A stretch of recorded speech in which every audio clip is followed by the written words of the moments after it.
I want to talk about this recent news about Redfall. First of all, you have to know that I'm a gigantic fan of the Dishonored franchise and 2017's Prey. I think Prey from Arkane is probably the most underrated and underplayed game of last generation. Seriously, if you've never played Prey, I implore you to.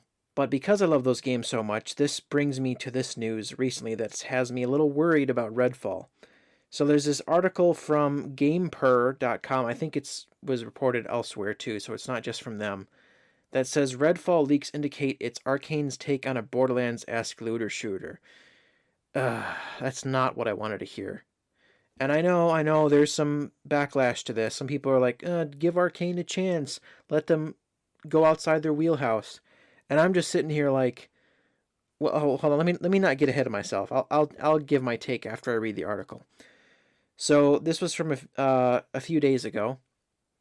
It says, well, this isn't very good source. It just says someone, but this is not the only place saying this. Someone has shared images and gameplay details of Bethesda's upcoming title Redfall, which is currently being developed by Arkane Studios. The game was announced earlier this year and is currently scheduled to release at some point next summer.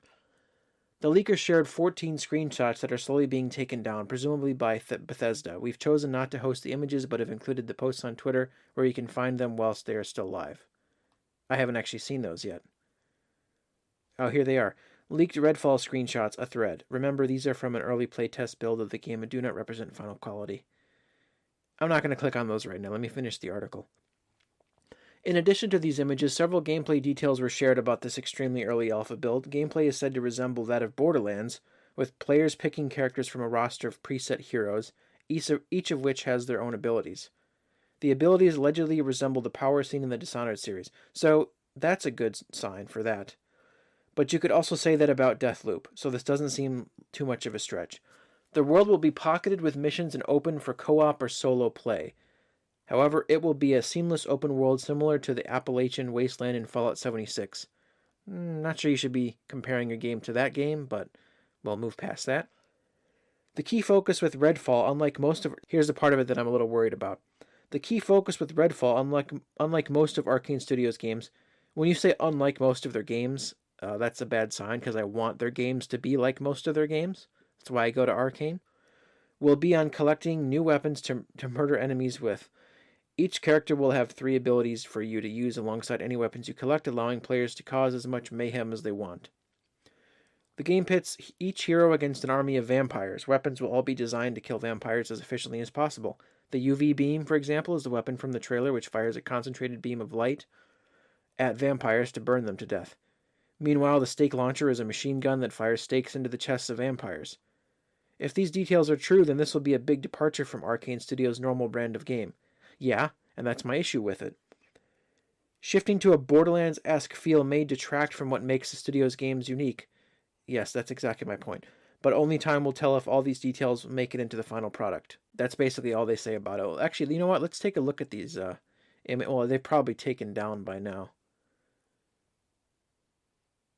No, it looks like they're still up.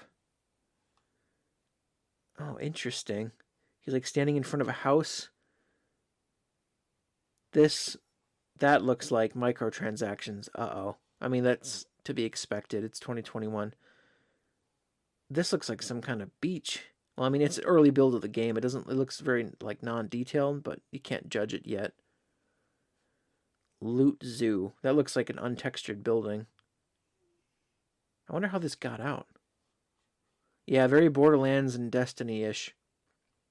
Which is not where I wanted Arkane to go. So my fundamental problem with this is I go to Arkane for Arkane games, and I get the argument that, hey, let them branch out, let them try something new.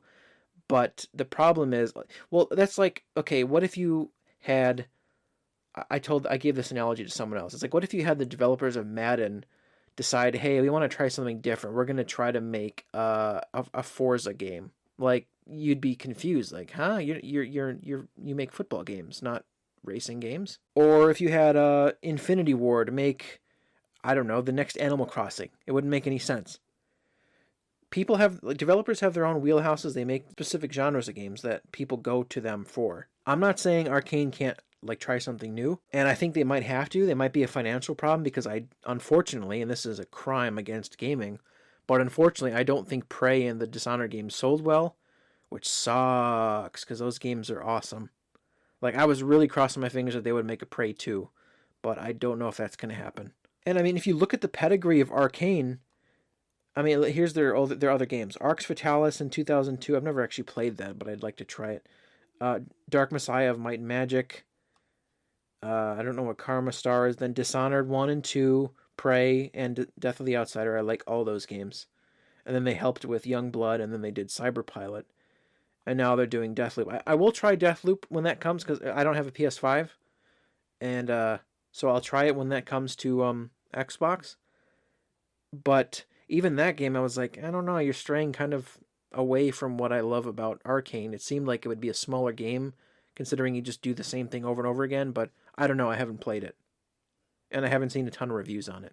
But Arkane, at least as far as I know, they're still there. They had Rafael Colantonio was there, but Harvey Smith, I think, might still be there, and he comes from Looking Glass, and Looking Glass was a company that used to do immersive sims, like Deus Ex, stuff like that. Like I think they did System Shock. Correct me if I'm wrong. I'm not positive, but they kind of pioneered that genre, and I love that genre. Immersive sim is stuff like System Shock and BioShock and Deus Ex, and then more recently like the Dishonored games and Prey, and nobody else is making them. And so my biggest issue with this is nobody else except for Arkane. They were like the last ones left still making this type of game, and now if they leave and do something else, then that genre is just going to die. The only other people that were doing it were Square Enix, and they were still doing Deus Ex games. But after 2016 and Mankind Divided didn't sell as well as they had hoped, they said that the franchise is going, quote, on ice. I think that's what they said. So with Deus Ex out of the picture, Dishonored's done. Arkane is now moving on. There's going to be no immersive sim games then. I mean, if we are still getting a new BioShock from Cloud Chamber, I think that's what they're called, that new studio that formed to make a fourth BioShock. But I don't want this type of game to go away. So that's what makes me so mad about this, is to see clearly what Arkane is doing is they're jumping on the bandwagon of the looter shooter thing. And I hate to see it because, part of it is because they can monetize it. They can sell skins. It's going to be co-op. The whole reason to do co-op is because you can show off skins to your friends and be like, oh, look how great this skin is. Oh, I want to buy it too. And then you get other people to buy it. I guarantee there's going to be microtransactions. It just sucks to see one of my favorite developers go down this path. I'm not discounting that this game might be amazing. I'm definitely going to try it when it comes out because it's on Game Pass. It's a first-party game. I will definitely give it a shot. But from their pedigree of Prey, Dishonored, Arx Fatalis, stuff like that, I wish they would continue on that road because no one else is doing it. It's kind of like what happened with the stealth genre. Do you remember? Splinter Cell hasn't had a game in 8 years or something. And Metal Gear 5, that was the last really big stealth game. That's been a while too, like 2015. And they kind of referenced the fact that no one's making stealth games in, what was that? Ghost Recon Wildlands, I think. They had Tom Clancy, or not Tom Clancy, that'd be weird if he was a guest. No, they had Sam Fisher in the game, and I think there's an actual quote in that game where he says, "I'm the last one left." And it's apparently it's him speaking directly to Snake almost.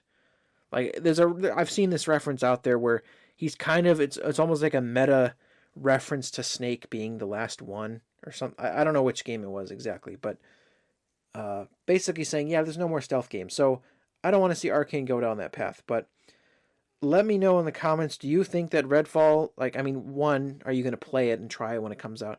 But two, are you as big of a fan as I am of the Arkane games? And do you also think that they should try to branch out? And do you think this could actually work for them? I want to hear from you in the comments about that. Tell me what your favorite Arkane game is. It's a toss-up for me between Dishonored 2 and Prey. I love them both. But let me know. Thank you for watching my little rant about this whole thing, and I guess we'll have to wait and see how Redfall turns out. Thank you for watching, and I'll see you in the next video.